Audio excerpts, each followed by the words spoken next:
Place the wheel chocks between the wheel. Make sure the wheel don't go nowhere.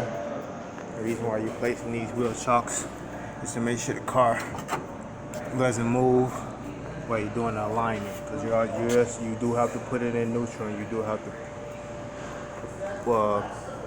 push it up onto the turntable. So that's what we just did.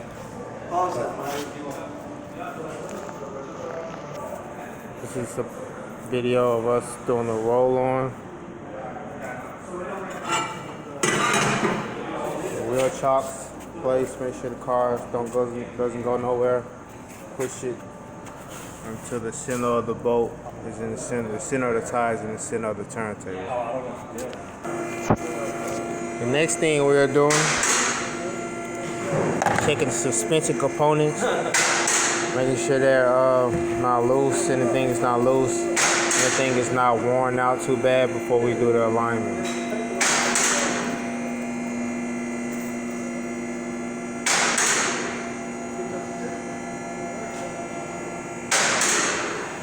We already verified that the tires was the correct pressure.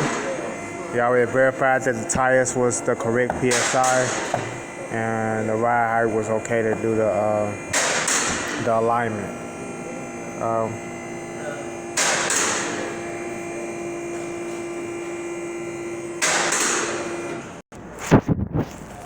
This is George checking the suspension components, making sure there's no loose parts up under here before we do the alignment.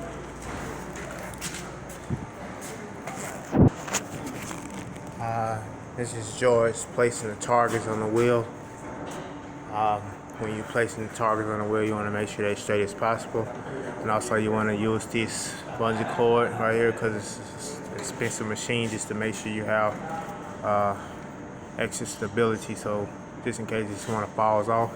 But you have to place targets on all four wheels to get accurate readings when you measure, when you want to adjust toe, camber, and caster.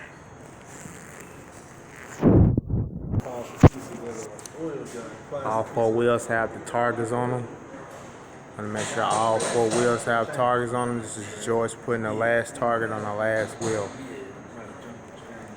After we check the suspension components, and after we have checked tire pressure and ride height.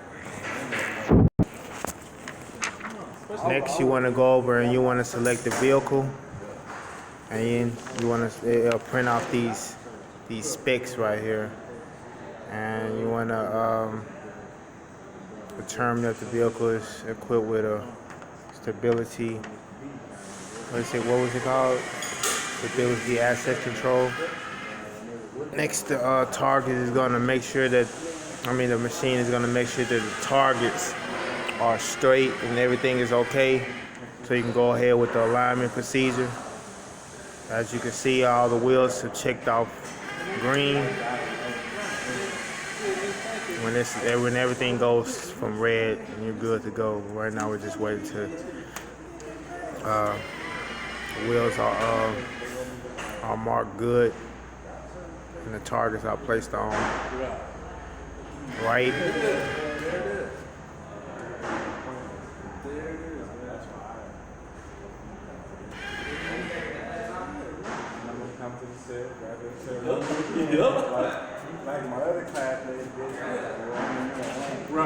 You gotta be in the same position, so we're just waiting on.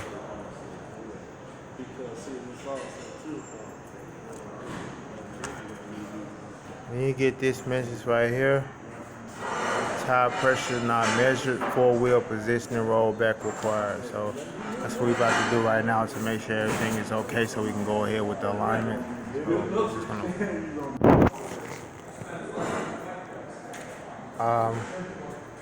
So that message cleared, and when you have all the targets right, you hear like a little chime, like a little bell that lets you know that everything's okay. Then they'll bring you to this screen right here. When you see that screen right here, when you see this screen, it's indicating that you have to do the roll back and roll forward. So that's what we're finna do right now, and that's what Joe's finna do right now. So we're just gonna. You don't have to let me know when you're good. Yeah.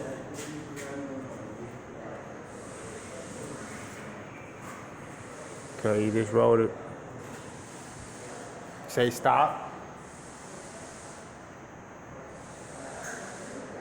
You have to wait. What you have to wait for the It's also roll forward. it just said stop. Okay, now we're gonna do the roll forward. We just did the roll back. It told us to stop. When you get that stop, you wanna make sure that the system calibrates and make sure the system catches up. So now they want you to stop again. Let's say go back a little. Go back just a little bit. Right there. And you're gonna wait on the bell to let you know that everything is okay.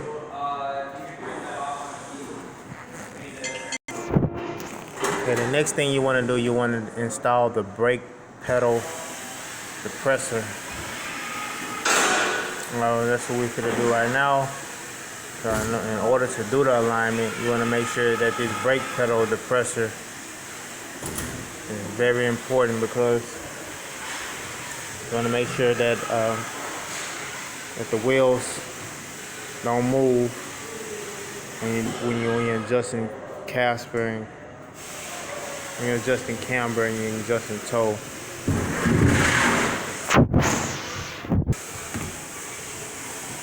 This is George installing the brake depressor.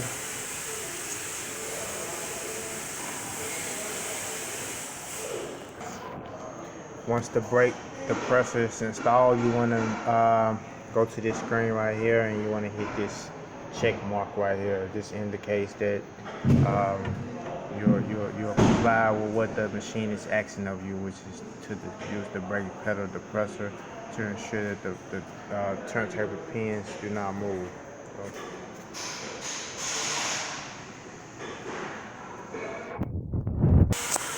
You want to make sure that all the pins are disconnected, especially the ones in the turntable. Pause that. You want to make sure that these are turned up so gets the vehicle from rolling. So I'll go over here. Here on this side, and I'm gonna pull this up like this.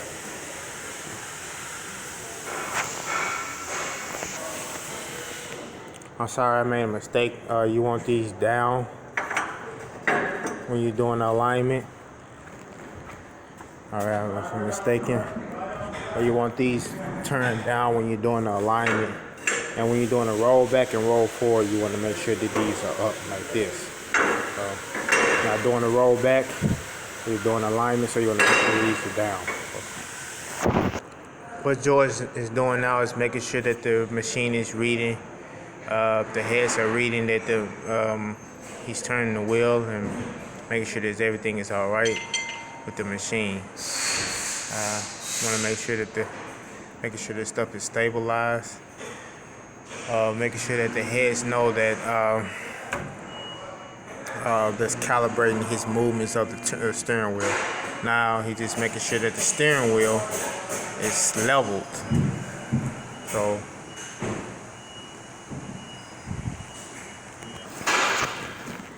okay, these are our readings. It looks like camber and toe in the rear is pretty much good. So we're gonna adjust the front and make sure that toe, casper, and camber is okay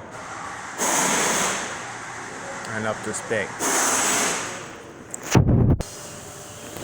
Okay, when you're adjusting toe, it wants you to drill these holes so it can be able to swing. Let you get a good look up in there. Use my hand with this hand. These holes right here, when you're adjusting toe, they want you to drill holes, and it's a bolt up here that you will have to move this and just screw the bolt in right here, and this will determine your toe. It's a bolt right here, and it looks like there's a shim in here, but this is how you. Cam. This is a centric cam, so you wanna has a cam bolt, so this is how you adjust camber in the rear. So when you're adjusting toe in the front, it's a tie rod that you will spin in or spin out to adjust toe in or toe out in the front. Right here, in this lower control arm, right here is where you adjust the camber on the vehicle in the front. And way up here, I don't know if you can see that or not. That's how you adjust the caster in the vehicle in the front. So that red nut, that red bow right there or whatever, it's how you adjust the caster by turning that, and then it will slide the strut up and down to adjust the height on the caster. So I mean, not just the height, but just the angle of the caster. So I got one right here, and it's one over here, and you would do the same to this side if you were adjusting toe, camber, and caster in the front. Upon completion of the alignment process, you want to remember to print out, always print out your work, so the customer can see that their vehicle has been aligned and has been aligned correctly. Also, you want to make sure that when you get done, that you always clean up your work. You always clean up the material and clean up the mess you made. So this vehicle, what we're doing is, after we just got done with the alignment, now we're going to take the targets off. We're going to place the targets and put the targets up, because the machine is very expensive, and you don't want to wreck a $10,000 to $15,000 machine. So after we're done adjusting toe, caster, and camber, we're just making sure that everything is good, and we're going to put everything up and make sure that the car is drivable, and the test drive is smooth, and I'm going to show you how the test drive goes and stuff like that. But this is the whole process of how to adjust caster and camber and toe if needed, to make sure that the vehicle is aligned properly. So you want to always make sure this vehicle is aligned properly, because it causes tire wear, it causes all type of problems within a vehicle, just because the vehicle is not aligned right. It can wear out suspension components, and you're just gonna be killing your pockets by not getting this done. So this is me and George alignment video for our alignment project. We did it on this school car, Ford Flex, and we're just about done. We're just taking these targets off right here. So this is the video. Hope you guys liked it, and hopefully this video helps people out that doesn't know how to do alignments, or doesn't know the importance of alignment. Also, one more thing. I'm sorry, I should have said this from the beginning, but you want to make sure you take that to break the pressure off too, upon completion of the alignment. And what I'm doing now is taking the targets off. Screen is clear. We're done, and that's it. Give a like, give a thumbs up.